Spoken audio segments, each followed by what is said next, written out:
Mas vamos lá, né? Então vamos começar. Vamos dar continuidade ao conteúdo, né, gente? Que, como eu conversei com vocês, a prova essa semana, né? Eu vou, assim, devido à situação que eu vivenciei, nós vamos trabalhar o conteúdo. Hoje eu encerro o conteúdo da prova, certo? Não vou passar muito conteúdo para a prova de hoje, né? Lógico que o tempo é curto. Eu só vou finalizar hoje as reações de síntese de álcoois, certo? Por quê? Porque essas reações são suficientes para a prova. Na verdade, só faltam duas reações, se não me engano. Deixa eu só dar uma olhadinha aqui. Só dar uma olhadinha. Uma, duas, duas, três. Três reações. São simples, não são difíceis de visualizar, não. São três reações de síntese de álcools. E essas aí que a gente vai trabalhar hoje, encerrar, beleza? Vamos lá. Só para lembrar o que a gente já viu na última aula, nós falamos sobre reações de síntese de álcoois a partir de reação de adição a alcenos, falando de hidratação em meio ácido, hidratação por hidroboração. E aí eu ia falar da última reação de hidratação, só que com oximercuração e desmercuração, mas não deu tempo, certo? Aí nós vamos falar hoje dessa reação de oximercuração e desmercuração. Isso estou falando para a prova, gente. A gente vai falar um pouquinho mais, só que vai encerrar a prova aqui. Reação de substituição nucleofílica, SN1, SN2 e síntese de álcools por redução do grupo carbonílico e síntese por composto de Grignard. Pronto, são esses compostos aqui que a gente vai trabalhar com reação de síntese de álcools. Então, vamos começar aqui pela reação de oximercuração e desmercuração. Bom, essa é uma reação também de adição a alcenos, porém a gente utiliza como reagente o acetato de mercúrio na presença de THF também, certo? Tetrahidrofurano em meio aquoso. E, na verdade, são duas reações, né? Como são duas etapas reacionais. Primeiro, nós vamos adicionar o acetato de mercúrio e depois nós vamos reduzir o mercúrio e, assim, tendo como subproduto o álcool. Então, é uma reação de adição de acetato de mercúrio e depois a redução a mercúrio metálico, certo? Vamos lá, tanto que a redução utilizamos o boro-hidreto de sódio ou tetrahidreto de boro e sódio, né? De boro e sódio, que também tanto faz um nome quanto o outro. Então vamos começar aqui. Então, na verdade, nós teremos um alceno. Esse alceno, ele vai sofrer uma reação inicial de adição do acetato de mercúrio na presença de tetrahidrofurano e água, né? Ou seja, meio aquoso. Não é à toa que estamos falando de uma reação de hidratação. E depois que esse acetato de mercúrio é adicionado, nós vamos reduzi-lo a mercúrio e, como subproduto, nós vamos ter o álcool. Beleza? Então, como é que funciona essa reação? Então, primeiramente, eu vou ter a oximercuração e depois a desmercuração. A oximercuração, nós vamos formar essa estrutura com acetato de mercúrio, já com a hidroxila alcoólica, né? Aqui no processo. E depois nós vamos fazer a desmercuração na presença de um agente redutor, certo? Um agente redutor forte e meio básico. E assim nós vamos liberar o mercúrio metálico e, como subproduto, o álcool, certo? Agora vamos analisar o mecanismo dessa reação. Primeira etapa. O que acontece? Vamos analisar que tranquilo, sem problema, Lai. Nós temos aqui o acetato de mercúrio, que ele é proveniente de um ácido fraco, né? E uma base fraca também, que o hidróxido de mercúrio é fraco também. E aí vamos ter um mecanismo uma equação de equilíbrio, no qual esse sal vai estar liberando acetato em solução, né? E mantendo o acetato de mercúrio também em solução. O equilíbrio fica constantemente liberando esses íons. Só que o nosso foco é esse acetato aqui. Deixa eu ver se eu consigo ampliar esse bicho aqui. Deixa eu ver. Ampliar. Aqui. Então, aqui eu tenho o acetato de mercúrio, né? Que ele está em equilíbrio com seus íons correspondentes. Essa dissociação nós vamos observar naturalmente em solução, porque é um sal, beleza? Só que é um sal pouco solúvel, então temos essa pequena dificuldade. Mas vamos lá. Então, analisando a segunda etapa, nós temos o alceno, que vai reagir com o acetato de mercúrio, ou seja, esse acetato de mercúrio aqui com apenas um acetato ligado. Isso por quê? Porque o mercúrio ele está com a carga positiva, então ele é um excelente eletrófilo. Se ele tem essa carga positiva, facilmente ele pode atacar esse alceno, certo? Então essa ligação dupla, por apresentar o par de elétron π, ele tem essa capacidade nucleofílica, ou seja, essa natureza nucleofílica que pode atacar o mercúrio. Então, imediatamente, o que, é que nós vamos observar? Vamos observar uma adição imediata do mercúrio, tá vendo? Ó? O mercúrio é, então, ligado a essa ligação π, formando uma ligação forte, e, ao mesmo tempo, esse carbocátio vai atrair o mercúrio. Por que vai atrair o mercúrio? Porque possui uma nuvem eletrônica elevada. Consequentemente, vai formar uma cadeia levemente cíclica, ó, aqui, ó, com essa ponte aqui, com essa ciclização do processo, certo? E aí o que acontece? Depois dessa ciclização, da formação dessa estrutura, nós vamos observar o ataque da molécula de água, né, que é meio aquoso, para quebrar essa ligação e aqui formando a hidroxila já protonada, certo? Aqui, ó, o ataque da água. Por que ataca o carbono? Porque o carbono está com a carga positiva, que ele forma um carbocátion. Só que esse carbocátion não é notado, porque ele se complexa com o mercúrio e é muito mais estável essa ciclização. Então, nessa reação não forma carbocátion? Não forma por causa dessa possibilidade aqui, ó, da nuvem eletrônica se distorcer, do mercúrio se distorcer em relação ao carbono carbocátion. Daí, o que vai acontecer? A água ataca esse carbono que está com a carga positiva, abre o ciclo, certo? E veio novamente a água e retira esse hidrogênio. Daí nós vamos formar agora essa estrutura, um álcool ligado ao mercúrio com acetato. Acetato desse álcool em si de mercúrio. Beleza? Esse grupamento alquil e o acetato ligado ao mercúrio é a estrutura que vai sofrer a redução. Eu vou colocar aqui para a gente fazer o desenho direitinho. E aí vem, depois que esse camarada é formado, eu vou entrar com um agente redutor forte, que é o tetrahidreto de boro e sódio, ou tetraboridreto de sódio, certo? Ou boridreto de sódio, tanto faz. Depende de cada livro. E aí, no final, nós vamos ter a liberação do álcool, o mercúrio metálico e o acetato livre em solução. Então, aqui é a produção do álcool. Lembrando, gente, que essa é uma reação de produção, principalmente de álcoois secundários, né? Por quê? Porque ele vai seguir a regra, ou secundários ou terciários, né? Na verdade. Vai seguir a regra Markov-Nikov, assim como a hidratação em meio ácido, certo? Então, essa é a reação de síntese. Vamos pegar aqui para vocês entenderem mais ou menos a ideia. Deixa eu pegar aqui a estrutura. Vamos desenhar uma estrutura aqui rapidinho, que é bom quando a gente desenha e vocês analisam. Vamos pegar aqui um alceno qualquer. Vou pegar um alceno mais simples. Vou pegar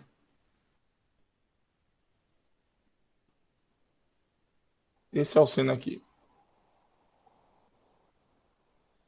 Esse daqui é o but 3-metil-but-1-N, certo?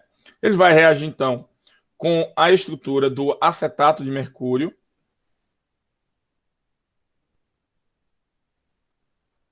que está com carga positiva. Lembrando que o simples fato dessa solução existir já vai liberar grande quantidade desse acetato de mercúrio positivo, certo? Vocês estão visualizando aí, estão entendendo, né?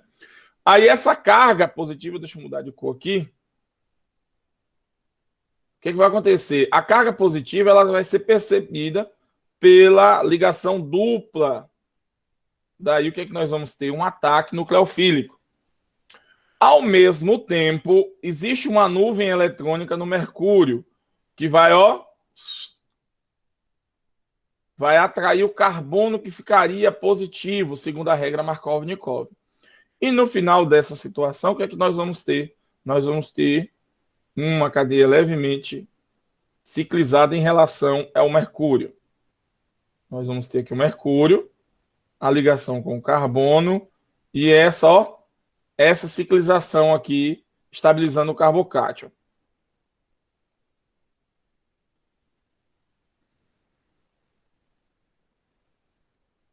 E aqui o acetato, né? Depois a molécula de água, que estamos falando em solução aquosa, que tem o par de elétron, né? Vai, atacar. Vai atacar quem? Vai atacar o carbono que está com a carga positiva. Depois desse ataque, o que é que nós vamos observar? Vamos observar a abertura dessa ligação, a quebra dessa ligação com a nuvem eletrônica distorcida do mercúrio. Certo? E aí, nós vamos ter a formação agora da estrutura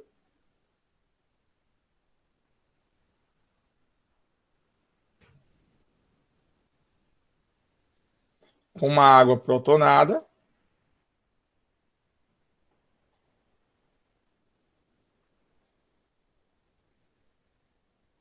certo?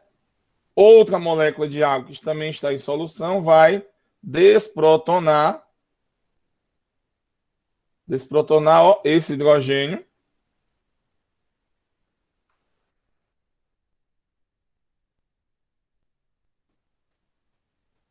Observe que quem se movimenta é o par de elétron. Então, sai do par de elétron em relação à estrutura que ela vai sofrer o ataque.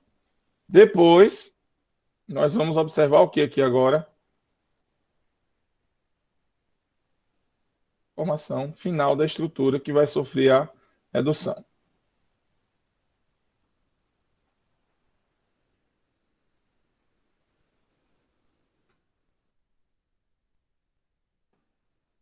Opa.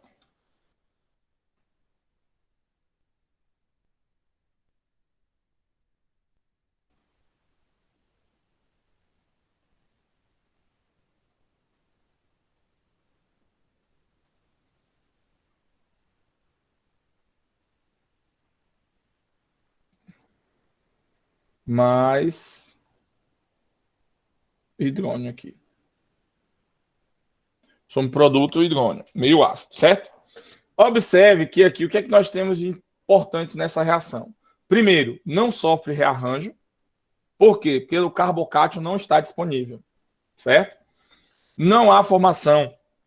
Ela é uma reação extremamente regioseletiva, portanto, não vai ocorrer um segundo produto, né? Ela vai seguir sempre a tendência dessa reação para apenas um álcool possível, né? Neste caso, é o secundário, que é o mais estável, devido ao impedimento estérico, certo? Então, aqui agora não tem condições de eu formar um outro álcool, por causa dessa situação do impedimento estérico, beleza? E agora, qual é a próxima etapa? A próxima etapa é a redução dessa estrutura com mercúrio. O que vai acontecer aqui agora? Eu vou ter a estrutura C, mercúrio,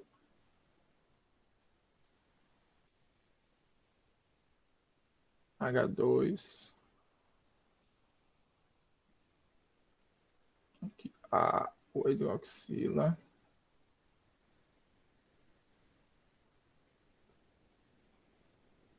vai reagir com o boridrito de sódio em meio básico. Daí nós vamos ter a redução. O hidrogênio vai entrar no lugar do acetato de mercúrio. Não vai ocorrer alteração na estrutura da hidroxila. E como subproduto, nós vamos ter o mercúrio metálico mais o acetato livre. Certo? Então, não é complexo essa estrutura. essa reação também não é complexa, então não há muita dificuldade em analisá-la, certo? Então vocês podem observar que é uma reação bem simples, e aí eu vou ter aqui a formação do álcool. Qual é o nome do álcool? Simples, que álcool? Esse aqui é o 1, 2, 3 metil, né?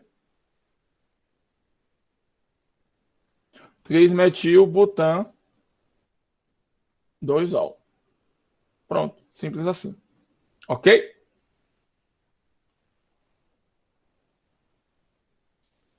Então, esse é o álcool 3-metil-butan 2-ol. Alguma dúvida aí? Então, não é muito difícil de mostrar esse mecanismo. A outra reação. Reação de síntese de álcools a partir de substituição nucleofílica. A reação de substituição nucleofílica, a gente já viu como é que é, certo? A questão aqui agora é só os reagentes que vão ser utilizados nessa produção. É simples assim, ó. O que acontece? Existem dois tipos de mecanismo de reação. Oi? A prova vai ser naquele mesmo esquema. Vou ver ainda, não posso lhe dizer 100% não, que eu não finalizei a prova ainda não. Mas vai seguir o padrão semelhante. Eu acho que vai ter mecanismo para vocês escreverem, viu? Não vai ser só assim não, vocês vão escrever também mecanismo. Viu, Lari? Vamos lá, então, ó. Eu tenho aqui a reação que pode ser SN1 ou pode ser SN2, beleza? Então vamos lá, ó. O que acontece? SN1, ela é simples. É uma reação que vai substituir um aleto de alquila, ou seja, um aleto dentro de um aleto de alquila, o grupo abandonante, por uma hidroxila. Essa reação acontece geralmente de que forma? Utilizando aletos de alquila muito impedidos. É o caso aqui do cloreto de T-butila. Em meio básico, né, com o íon hidroxila, certo?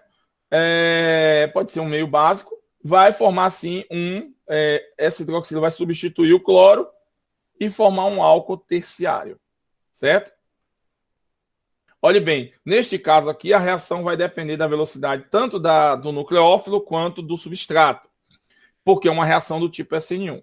Lembrando que nessa reação eu tenho uma tendência de produção de álcoois terciários, secundários e terciários principalmente terciários mesmo, porque quando é muito impedido, a gente vai seguir mais o padrão do SN1. Se ele for secundário a primário, vai seguir mais o SN2, certo? Aqui nós temos um segredo, não há inversão estérica, certo?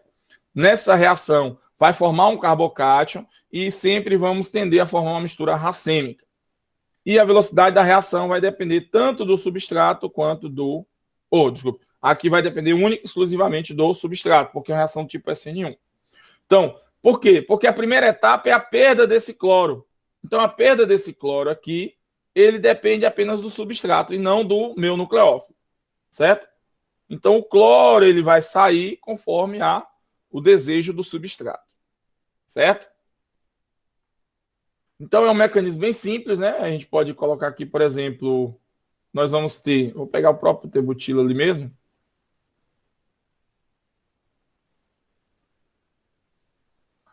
O cloro, ó, primeiramente, ele vai sair.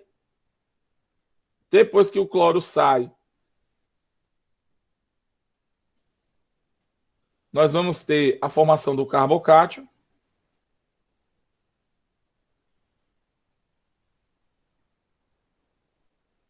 Pronto. E aí, o meu nucleófilo vem e ataca esse carbocátion por cima ou por baixo, formando assim uma mistura racêmica no final. Então, o mecanismo de SN1 e SN2 aqui é o mesmo padrão que a gente vai seguir. A diferença é que o nosso objetivo aqui é produzir álcool, né? Certo, gente? Essa é a síntese de álcools a partir de SN1. E SN2, mesma ideia, não muda nada. A diferença é o meio reacional, porque eu não vou trabalhar com aletos de alquila terciários, vou trabalhar com aletos de alquila primário ou secundário, de preferência. De preferência mesmo primário. Então, ele é pouco impedido. O meio reacional também pode ser básico, certo? A única diferença é que aqui pode acontecer o que nós chamamos de inversão estérica. A inversão é o quê? Ele vai deixar de ser levógero e passar a ser destrógeno. Tudo bem? É aquela questão que nós já falamos. Então, aqui nós vamos ter o quê? Formação de um álcool, tendência primária. Lógico, pode ser secundário? Pode. Mas a tendência é álcools secundários e primários. Terciários aqui não vai ocorrer a formação, por causa do impedimento estérico.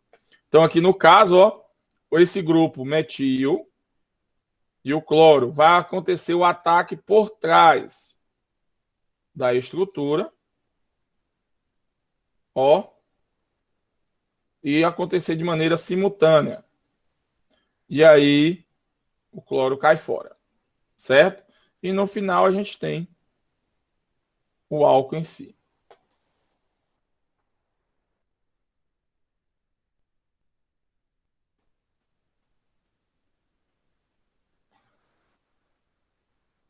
Aqui nós vamos ter a hidroxila ligada ao CH3 e como urânio cloro aqui, certo? Então é uma reação direta com ataque simultâneo e formação de sempre um álcool tendência primário ou secundário, certo?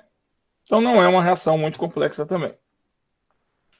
A reação mais complexa a gente encontra aqui nessas duas aqui, que é de Grignard e de redução do grupo carbonílico. Mas é complexa pelo termo, pelo modo de visualizar a reação. Mas também não é muito difícil de entender, não.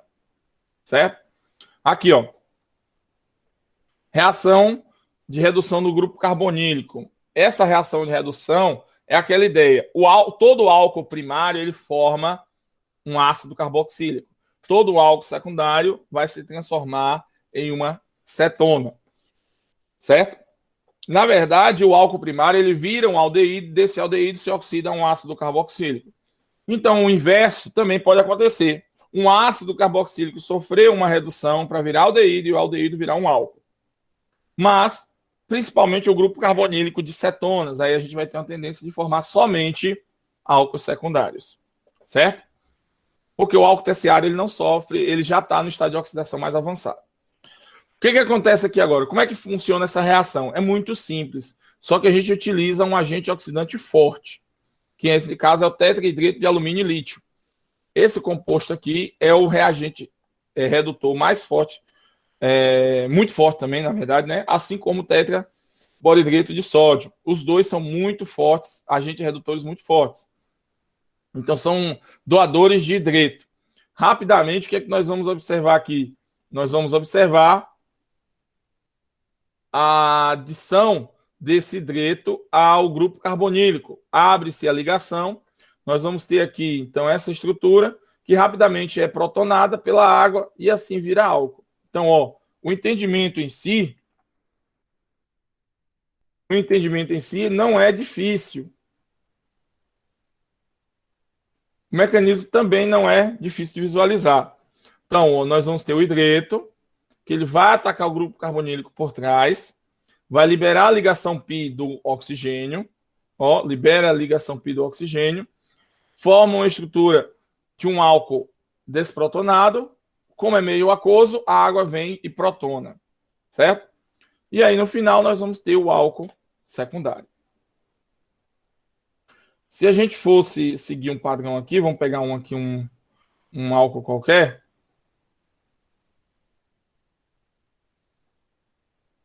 Pegar aqui Deixa eu pegar aqui qual? Pegar a própria acetona.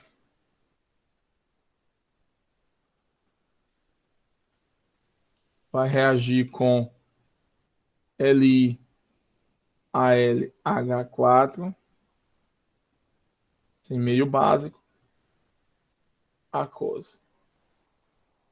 O que vai acontecer aqui? Vamos lá. Esse tetrahidreto de alumínio, o que nós vamos ter? Ele está na forma de AlH4.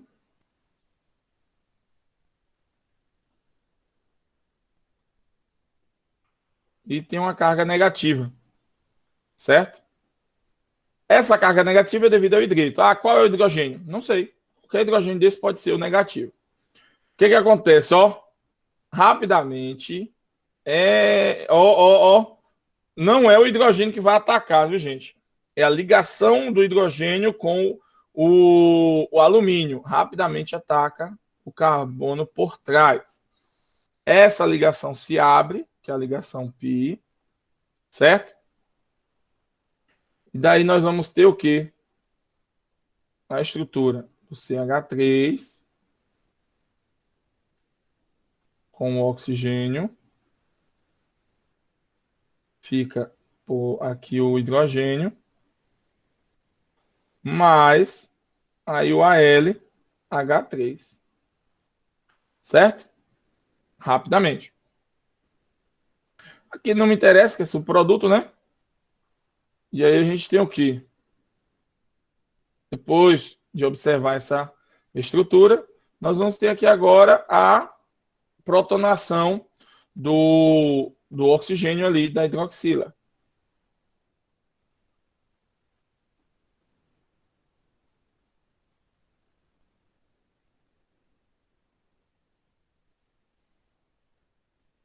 Mais a molécula de água.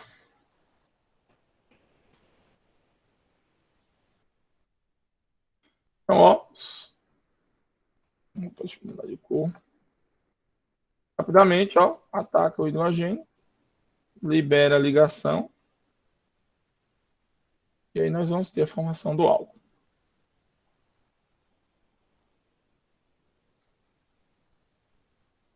Não temos muita dificuldade na formação dessa reação também.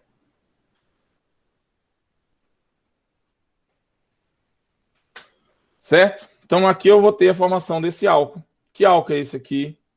Deixa eu só apagar um pouquinho aqui.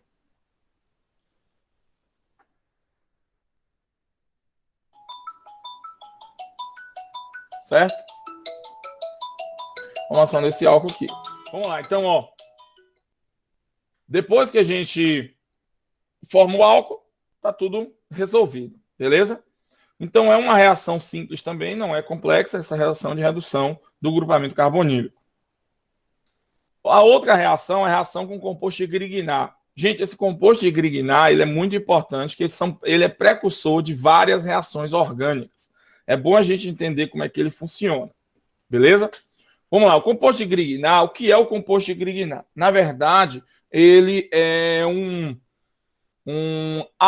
digamos assim, um haloalquil metálico. É meio complexo de falar esse termo, mas como é que seria? Seria o magnésio ligado a um haleto, ligado a um grupamento alquila. Olha só, esse é o segredo do composto de Grignard. O que acontece? Esse composto de Grignard, ele tem 3 tipos de reações diferentes que nós podemos observar, ou melhor dizer, 3 tipos de produtos. Primeiro produto, ele vai formar o formaldeído. Como é que ele forma o formaldeído? Ou melhor dizer, reagindo com formaldeído, desculpe. Reagindo com formaldeído, vai formar um álcool primário. Então, olha só, ele tem 3 possibilidades: formar um álcool primário, álcool secundário e álcool terciário. Reagindo com formaldeído, que é o metanal, ele só vai formar um álcool primário. Reagindo com qualquer outro álcool, secundário ou primário, ele vai formar qualquer aldeído primário, ele só vai formar um álcool secundário. E reagindo com qualquer cetona, ele vai formar um álcool terciário. Então vamos lá, ó. É porque na hora de falar eu embolei. Mas vamos lá. Com formaldeído, ele forma um álcool primário. Com qualquer outro aldeído, ele forma um álcool secundário. E qualquer cetona, ele forma um álcool terciário.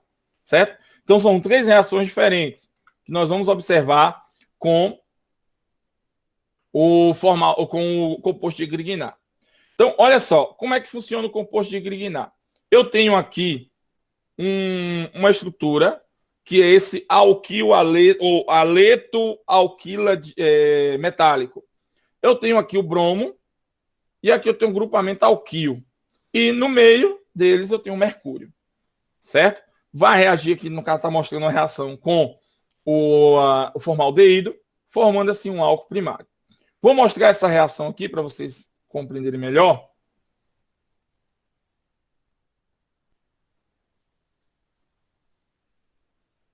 Vamos lá, ó, olha só. Vou pegar um álcool, vamos pegar aqui um aldeído simples. pegar o próprio formaldeído, né? Que é o formaldeído. Se ele reagir com qualquer composto de Grignard, pegar aqui o etil. Com cloro mesmo. O que vai acontecer? Aqui, gente, eu tenho uma situação muito interessante.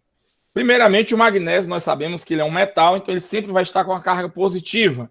Então, quem está ligado a ele vai ter a carga negativa, que é o caso do cloro e o grupamento alquil. Então, este grupamento alquil, ele está com a carga negativa, ele é como se fosse um carbânio. Olha bem, é como se fosse um carbânio. É um carbono com carga negativa. Esse carbônio tem a carga negativa que vai atacar o grupamento carbonílico. Então, aqui, o que é que nós vamos observar? Ele possui essa carga negativa que ataca o carbono carbonílico por trás. Libera aqui a ligação π do grupamento carbonílico. Daí, o que é que nós vamos ter? Ó, a formação desse composto. O oxigênio vai ficar negativo, o hidrogênio, e aqui o grupamento carbonílico ligado. Se ligar, ó, e o MgCl vai ficar positivo. Tudo bem aí? E essa solução, ela está em quê?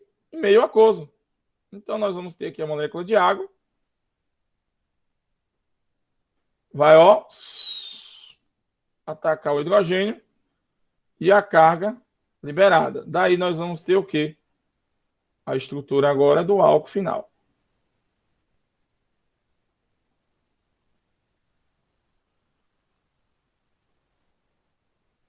Mais MgOHCl.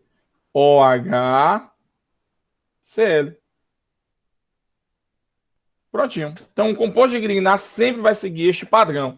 Ah, mas e se for um outro aldeído?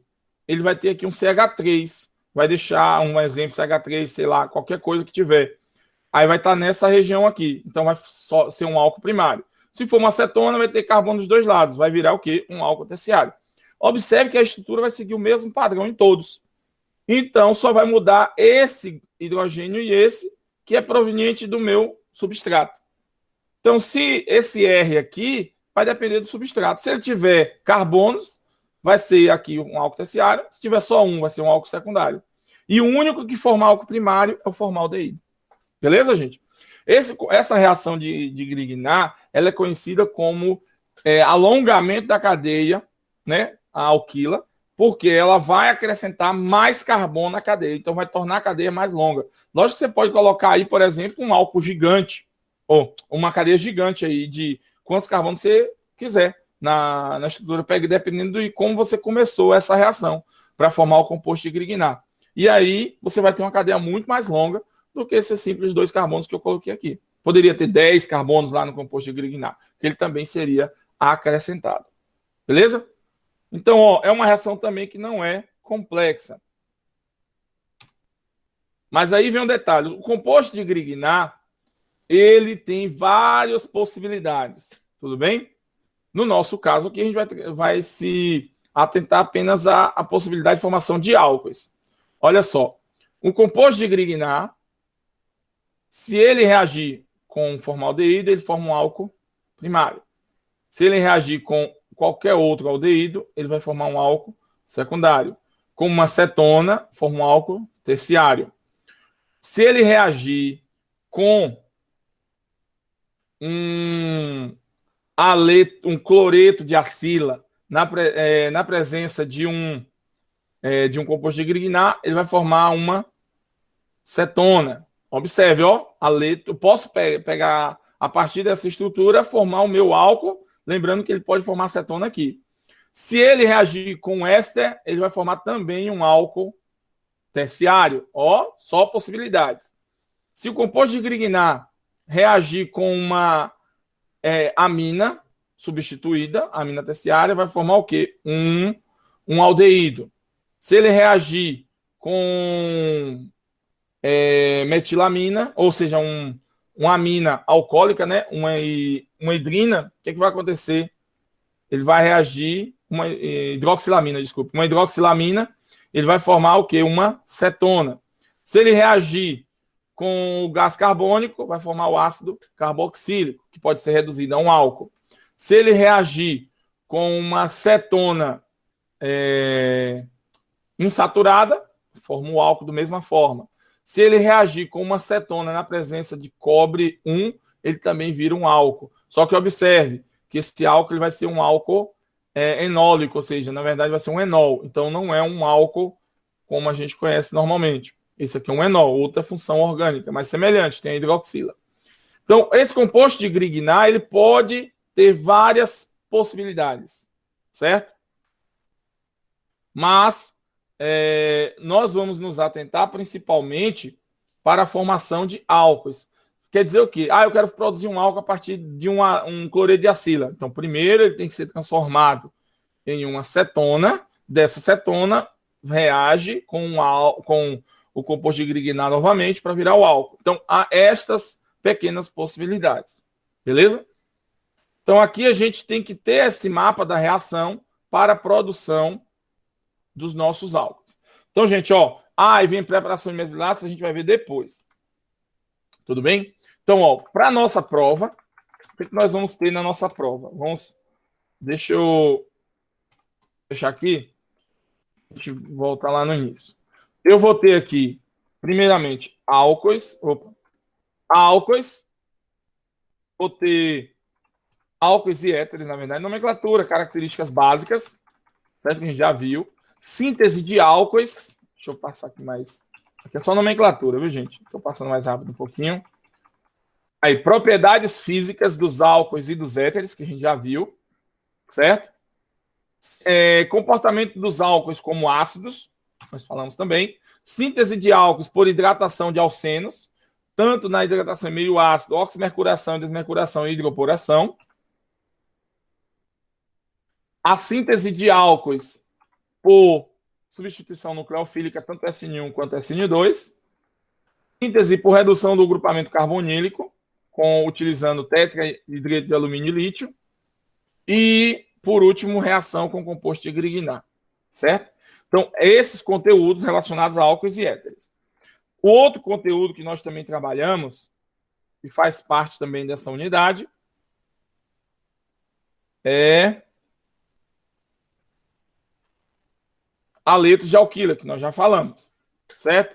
Os aletos de alquila, nós já vimos esse conteúdo todo, sobre as características da reação SN1, SN2, como é que acontece o comportamento, certo? Que é a base lá também das reações de substituição nucleofílica.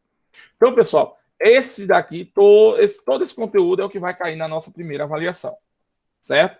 Então, vocês vão estudar esse conteúdo, certo? Vão pegar do livro, tem livros online que falam sobre esse conteúdo e responder questões de reação com isso, mecanismo, tudo direitinho,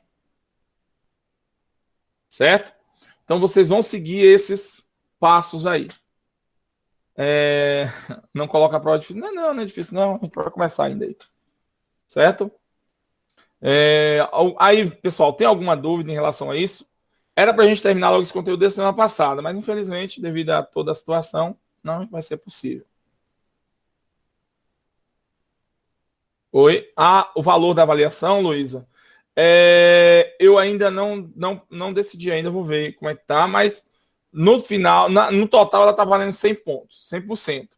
Né? Aí depois a gente converte ela no valor que for compatível com a prática lá também, na divisão que for liberado para a gente fazer. Geralmente ela vale 80% e a prática vale 20%. Só que devido a essa mudança, é bem provável que ela tenha um valor menor. Entendeu? E aí tem ainda alguns outros exercícios que a gente pode estar fazendo como estudo dirigido. Certo, Thaleson. Sem problema nenhum. Na verdade, já estão lá, viu, Thaleson? Todas as aulas estão gravadas e lá já estão lá. Só é você pegar o conteúdo gravado. Já estão todos postados lá, não tem mais o que colocar, na verdade, né? Vai até a aula 5, que é essa última aula aqui agora. Opa. Oi. Eu acho que eu tenho uma dúvida aqui, mas acho que eu viajei, porque tu falou tipo assim, do fazer parte da cadeia principal dos álcools. Enfim, aí, tipo assim, está errado, não tá? A cadeia principal é o carbono, são os carbonos, né? Ou, Ah, não. Você está falando de ou quê? Não entendi. Fala de novo. ó, tem uma parte que tu fala que o OH faz parte da cadeia, entra na cadeia, entendeu? Mas eu acho que eu viajei, então tu falou errado, não tem isso não, né? Não, a cadeia principal, o álcool, você está falando em relação à nomenclatura, né? Não, também. A hidroxila, ela é a cadeia principal, faz parte da cadeia principal. Só que a gente não joga ela dentro da cadeia, ela está ali ligada na cadeia. Ela é o que vai ser utilizado como referência na cadeia principal. Vou pegar um exemplo aqui, ó. Vou pegar um nome aqui. Não, aqui é éter. Deixa eu pegar uma estrutura aqui qualquer. Aqui. Por exemplo, aqui, ó. Se você pegar aqui, a hidroxila, ela tem que estar na cadeia principal. Ó, cadeia principal, porque leva a hidroxila, tá vendo? E aqui o que tiver fora dela é ramificação. Já essa hidroxila aqui não é ramificação, ela faz parte da cadeia principal, tanto que ela leva o nome da estrutura. Entendeu? Entendi. Só que essa daqui, como ela é multifuncional, aí a hidroxila ela vai entrar na nomenclatura como ramificação. É tanto que o nome disso daqui é 3-cloro-1-fenil 2-hidroxibutano. Observe que a cadeia principal passa a ser butano. Ah, mas a gente não está falando de hidrocarbonetos. Sim, mas a cadeia principal aqui é um butano que está ligado a vários grupos funcionais. Entendeu? Essa é a ideia. A mesma coisa aqui, ó. Aqui já é diferente, tá vendo? Aqui a cadeia principal leva consigo a hidroxila. Só que a hidroxila a gente não conta na cadeia principal, a gente diz onde é que ela está. Porque ele é o grupo funcional Entendi. principal. Entendeu, né, mano? Acho que foi isso que tu falou, aí eu devo ter entendido de outro jeito. Ah, entendi. No caso, a hidroxila é o grupo funcional principal. Então, ele tem que ser levado em consideração na cadeia principal, ou seja, na cadeia que vai levar a nomenclatura total da molécula. Certo? Tá bom. Essa cadeia principal aqui é sempre aquela que leva o maior número de carbonos e que está ligado à hidroxila. Esse é o segredo da coisa. Tá. E aí, mais alguma dúvida, pessoal?